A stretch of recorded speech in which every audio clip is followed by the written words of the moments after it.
Hi hello வணக்கம் மக்களே, எல்லோரும் எப்படி இருக்கீங்க? நல்லா இருக்கீங்களா? வாங்க இன்றைக்கி என்ன வீடியோ பார்க்க போகிறேன்னா, வாங்க வீடியோக்குள்ளே போகலாம்.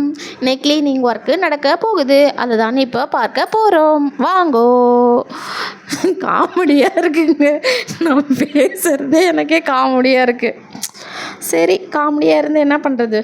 இந்த வீடை சுத்தம் பண்ணும் போதெல்லாம் எனக்கு என்ன மனசில் தோணுதுன்னா, என் வாழ்க்கையில் ஒரே ஒரு ஆசை மட்டும் இன்னும் நிறைவேறாது இருக்குதுங்க. அது ஒரு சொந்த வீடுங்க. சின்ன வயசில் படித்து கொண்டு இருக்கும் போதே எங்கள் குடும்பம் வாடகை வீட்டுக்கு வந்துடுச்சுங்க. அதிலேருந்து இன்று வரை என் வாழ்க்கையின் பெரும்பாலான நாட்கள் வாடகை வீடு தாங்க கடந்து போயிட்டுருக்கு. காலம் மாறுது, வயசும் மாறுது, சூழ்நிலையும் மாறுது. ஆனால் ஒரு சொந்த வீடுக்கான கனவு மட்டும் மாறவே இல்லைங்க. திருமணம் ஆன பிறகும் சில நாட்கள் மட்டுமே ஒரு இடத்தில் இருந்தேன். மீண்டும் வாடகை வீடு, மீண்டும் புதிய முகவரி, மீண்டும் புதிய தொடக்கம். என்ன பண்ணுறது? இன்று இந்த வீட்டை சுத்தம் பண்ணிகிட்டு இருக்கும்போது கூட ஒரு கேள்வி மட்டும் எனக்குள்ளார எழும்புது. ஒரு நாள் நானும் எனக்காக ஒரு வீடு கட்டுவேனா? அந்த வீட்டை என் கையால் சுத்தம் பண்ணி இது என்னோடய வீடு என்று சொல்லும் நாள் வருமா? எனக்கு தெரியவில்லை. ஆனால் அந்த கனவை மட்டும் இன்னும் விடாமல் பிடித்து கொண்டு இருக்கிறேன்.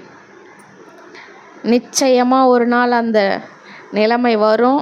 சீக்கிரத்தில் நம்ம அந்த நாளை நிறைவேற்றணும் அப்படின்ற நம்பிக்கையை மட்டும் என் மனசில் இருந்து எடுத்து போடலைங்க.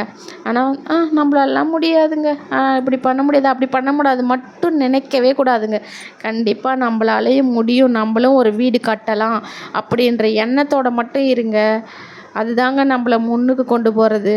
அதனால் ஒரு நாள் அது நனவாகலாம். அதுவரை நம்பிக்கையோடு என் வாழ்க்கையை தொடரட்டும் என்று தொடங்கி கொண்டு இருக்கிறேங்க.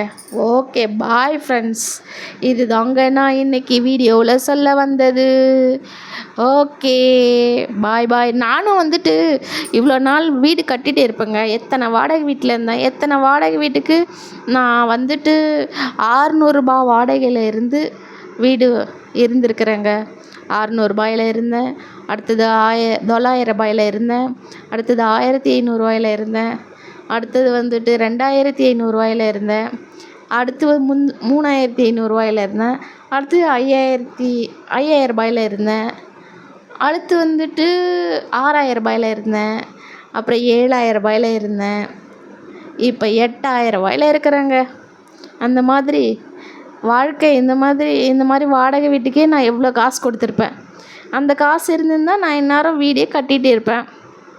என்ன பண்ணுறது? அதுவும் சீக்கிரத்தில் நிறைவேறும். ஒரு நம்பிக்கையும் ஒரு மனசில் ஒரு தைரியமும் இருக்குது எனக்கு. சீக்கிரத்தில் நம்ம வீடு கட்டணும், வீடு கட்டிட்டு என் பிள்ளையை கல்யாணம் பண்ணுன்ற ஒரு எண்ணம் இருக்குதுங்க. அந்த நாள் சீக்கிரம் வருன்னு மறுபடியும் நான் சொல்லிக்கிறேங்க. ஏன்னா என் மனசை அப்படி தான் தேர்த்திக்கணும். நீங்கள் ஒரு வார்த்தையை ஒரே டைமே சொல்லிகிட்டே இருக்கீங்க, மீண்டும் மீண்டும் சொல்கிறீங்கன்னு நினச்சிக்காதீங்க. ஏன்னா வீடு கட்டிப்பார், கல்யாணம் பண்ணிப்பாருன்னு சொல்லுவாங்கள்ல. அதனால் அந்த நாள் சீக்கிரம் வரட்டும். Okay, bye friends. வீடு கிச்சன் மேடை க்ளீன் பண்ணுற வேலை நடந்தாச்சு. அடுத்து பாத்திரம்லாம் நிறைய எடுத்து போட்டு வச்சுருக்கேன், அதெல்லாம் க்ளீன் பண்ணணும். அடுத்து இப்போ அடுப்பெல்லாம் க்ளீன் பண்ணிகிட்டு இருக்கேன்.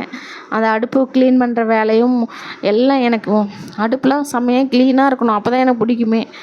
இப்போ அடுப்பை தேய்ச்சி கழுவிட்டுருக்கேன். அடுத்தபடியாக பாத்திரம் எல்லாத்தையும் எடுத்து போட்டு வச்சுருக்கேன். கிச்சன் மேடைக்கு இந்த மிளகு அது சாமான்லாம் வச்சுருக்கிற அஞ்சரைப்பெட்டி எல்லாம் தூக்கி போட்டு வச்சுருக்கேன். அதெல்லாம் க்ளீன் பண்ணணும். எல்லாத்தையும் க்ளீன் பண்ணி முடிக்கிறதுக்கு ஆகிடும். இன்றைக்கி ஒரு நாள் க்ளீனிங் வேலை தான் நடக்கணும்னு நினச்சிட்ருக்கேங்க.